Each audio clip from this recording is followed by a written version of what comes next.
नमस्ते विद्यार्थी मित्रों, मैं गोहिल जागृति। आज हम स्टैंडर्ड 8 का पाठ 7वां हार की जीत समझेंगे। पाठ का प्रकार है कहानी और इसके लेखक हैं सुदर्शन। जन्म सन 1800, निधन सन 1968। सुदर्शन का मूल नाम बद्रीनाथ शर्मा था। आपका जन्म पंजाब के सियालकोट में हुआ था। जब आप 6वें दर्जे में तभी आपने प्रथम कहानी लिखी थी। प्रेमचंद की तरह आपने भी उर्दू में लेखन प्रारंभ किया, तत्पश्चात हिंदी में लिखने लगे। नाटक, कहानी तथा उपन्यास लिखकर हिंदी साहित्य को समृद्ध किया। प्रस्तुत कहानी सुदर्शन जी ने द्वारा लिखित एक उपदेश प्रधान कथा है। उपदेश यानी कि बोध, जिनमें से हमें कुछ सीखने को मिलता है। वे मानव भावनाओं पर आधारित हैं। बाबा भारती के अनोखे घोड़े की चर्चा डाकू खड़क सिंह के कानों तक पहुंचती है। वह धोखे से घोड़ा ले जाता है, परंतु बाबा भारती की एक बात उसे घोड़ा लौटाने पर मजबूर कर देती है। उसी बात ने उस डाकू का हृदय परिवर्तन कर दिया। इससे यह बात प्रकाश डाला गया है। इस कहानी में विनम्रता, उदारता, पश्चाताप, दया भाव, लोकहित की आकांक्षा आदि मूल्यों को समाविष्ट किया गया है। हार की जीत पाठ का नाम है। तो पाठ का शीर्षक ही हमें बता देता है कि हार कर भी जिसकी जीत हुई है उसे कहते हैं हार की जीत। इस कहानी में बाबा भारती नाम के एक संत है। उसका घोड़ा खड़क सिंह नाम का डाकू चुरा ले जाता है, लेकिन उनके एक वाक्य पर वह घोड़ा को लौटा देता है। इस तरह बाबा भारती की हार कर भी जीत हुई है। इस कहानी को यहाँ दर्शाया गया है।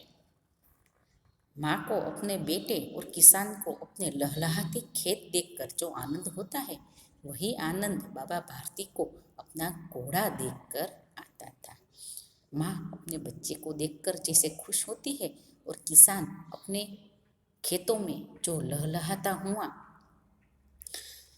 पाक देखता है, खेत देखता है, तब उसे जो आनंद आता है, वह आनंद बाबा भारती को घोड़ा देखकर आता था।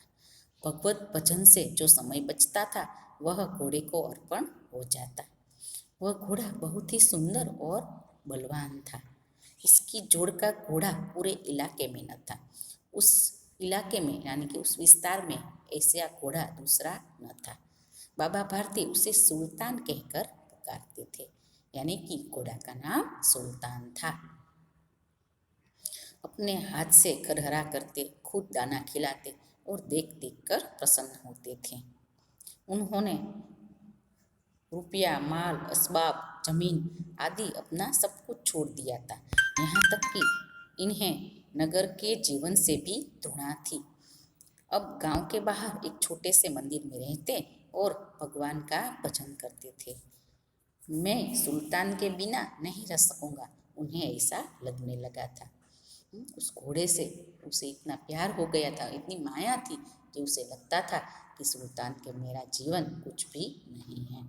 वे इसकी चाल पर लट्टू थे यानी कि मोहित थे, आकर्षित थे। कहते ऐसे चलता है जैसे मोर घटा को देखकर नाच रहा हो। मोर होता है वह बारिश की ऋतु में जो काले बादल देखकर नाचते हैं, उसी तरह मेरा घोड़ा चलता है। जब वह संध्या के समय सुल्तान पर चढ़कर 8-10 मील का चक्कर न लगा लेते, उन्हें चैन नहीं आता था। यानी कि शाम के समय बाबा भारती सुल्तान पर चढ़कर 8-10 माइल का पंथ कापते थे या चक्कर लगाते थे। खड़क सिंह उस इलाके का कुख्यात डाकू था। लोग इसका नाम सुनकर कांपते थे, यानी कि लोग उससे डरते थे। होते होते सुल्तान की ख्याति उसके कानों तक पहुंच गई। सुल्तान की कीर्ति यानी कि उसके बखान खड़क सिंह के कानों तक पहुंच गए। उसका हृदय उसे देखने के लिए अधीर हो उठा। हृदय अधीर हो उठना यानी कि उसके देखने के लिए तत्पर हो जाना। वह एक दिन दोपहर के समय बाबा भारती के पास पहुंचा और नमस्कार करके बैठ गया। बाबा भारती साधु थे, इसलिए उसे खड़क ने नमस्कार किया और पास में बैठ गया। बाबा भारती ने पूछा, खड़क क्या हाल है? खड़क ने सिर झुकाकर उत्तर दिया, आपकी दया है। कहो इधर कैसे आ गए? सुल्तान की चाह खींच लाई। विचित्र जानवर है, देखोगे तो प्रसन्न हो जाओगे। मैंने भी बड़ी प्रशंसा सुनी है, उसकी चाल तुम्हारा मन मोह लेगी। कहते हैं देने भी बड़ा सुंदर है। क्या कहना, जो उसे एक बार देख लेता है उसके हृदय पर उसकी छवि अंकित हो जाती है। बहुत दिनों से अभिलाषा थी, आज उपस्थित हो सका हूँ। बाबा भारती और खड़क सिंह अस्तंबल में पहुंच गए कि जहाँ घोड़ा बांधा जाता है, उस जगह को कहते हैं अस्तंबल। बाबा ने घोड़ा दिखाया घमंड से। खड़क सिंह ने घोड़ा देखा आश्चर्य से। बाबा को अपने घोड़े पर अभिमान था कि ऐसा दूसरा घोड़ा इस इलाके में नहीं है और वह घोड़ा मेरा है, इसीलिए उसने अभिमान से दिखाया और खड़क सिंह तो उसे देखकर आश्चर्यचकित रह गया। उसने सहस्त्रों घोड़ों देखे थे, पर ऐसा बांका घोड़ा उसकी आंखों से कभी न गुजरा था। बांका यानी कि एकदम बहुत सा सुंदर घोड़ा उसकी आंखों से न गुजरना यानी कि कभी देखा नहीं था। सोचने लगा, भाग्य की बात है, ऐसा घोड़ा खड़क सिंह के पास होना चाहिए था। इस साधु को ऐसी बातों से क्या लाभ, ऐसी चीज़ों से क्या लाभ। कुछ देर तक आश्चर्य से खड़ा रहा। इसके पश्चात उसके हृदय में हलचल होने लगी। बाल को किसी अधीरता से बोला, परंतु बाबा जी इसकी चाल तो देखो, मुझे उसकी चाल दिखाओ। उसके हृदय में ऐसा हो गया कि साधु संतों को ऐसी चीज़ों से क्या काम, ऐसा घोड़ा तो मेरे पास होना चाहिए। बाबा जी भी मनुष्य ही थे। अपनी वस्तु की प्रशंसा दूसरे के मुख से सुनने के लिए इनका हृदय अधीर हो उठा था। घोड़े को खोलकर वह बाहर ले गए। घोड़ा वायु वेग से उड़ने लगा। घोड़े की चाल देखकर उसके हृदय पर सांप लौट गया। हृदय पर सांप लौट जाना यानी कि ऐसा स्तब्ध हो जाना। वह डाकू था और जो भी वस्तु उसे पसंद आ जाए उस पर वह अपना अधिकार समझने लगता था। उसके पास बहुत बाहुबल था और बहुत से आदमी भी थे। जाते जाते उसने कहा, बाबा जी यह घोड़ा आपके पास न रहने दूंगा। घोड़ा देखकर खड़क सिंह को ऐसा लगा कि यह घोड़ा तो मेरे पास होना चाहिए। मेरे पास तो बाहुबल है और मैं तो डाकू हूँ।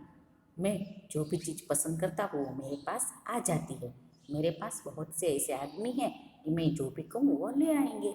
इसीलिए जाते जाते वह बाबा भारती से कहता गया कि यह घोड़ा मैं आपके पास न रहने दूंगा, किसी भी तरह आपसे ले लूँगा।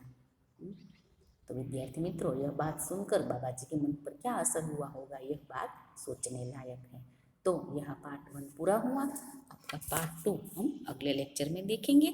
आपको गूगल क्लासरूम में इस पाठ का ट्रांसलेशन गुजराती में करके होमवर्क में भेजना है। Thank you.